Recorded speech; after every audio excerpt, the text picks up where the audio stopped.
Hey guys, so today we're going to be talking about Arcimboldo portraiture. So as you guys can see, this person has arranged the fruits and the food really nicely next to each other to create a form of a face. One of the really crazy thing about Arcimboldo was that this person was actually working around the 1500s, which is about 500 years ago. That is 400 years before Picasso actually created this really abstract form of a person's face, and around about the time when Mona Lisa was created. Couple of years after that, but still during that time, art was all about making something look really beautiful, realistic, and to do something like that was really bold.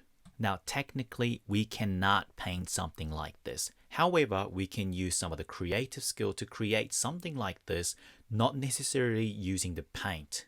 So you will create your own Arcimboldo portraitures, and these are what I am looking for. I want you guys to use the characteristics of the food. For example, is it round? Is it a shape of like a cheekbone? Is it a shape of a nose? Use the characteristics of the shapes of the fruits or the food that you have gained, and then arrange it for you guys to actually create a nice portraiture. These are some of the other examples as well. I believe, for example, this middle one right over here, I believe you guys can actually eat it as a breakfast or a lunch if you want to. Some other really creative arrangements as well. I love the fact that this student right over here used these peanuts as like the characteristics of the teeth, or you can actually create the whole person as well with this really nice stylized hair, and also using the block of the cheese and using the sauce as the hair. I think that's really creative.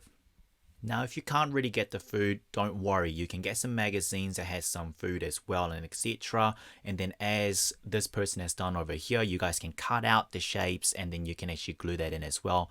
Or you guys can use Photoshop or maybe even like a PowerPoint where you can actually lay out all of these fruits and vegetable images for you guys to create a shape of a face as well.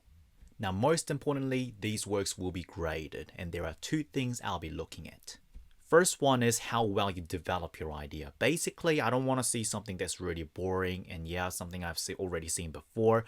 Be creative as well. Just like the student who used like the sauce to create the shape of the hairlines and etc. Do something that other people wouldn't really do, and that will contribute towards your grade as well. Second one is the technical skills. So how well you arrange your fruits and vegetables next to each other to make it actually look like a shape of a face, and clearly you are able to identify where the nose is, where the mouth is, and etc. That'll all count towards your grade as well. And when you guys are done, take a photo of it so you guys can upload it later. So thank you very much guys, and I'll see you later. Bye bye.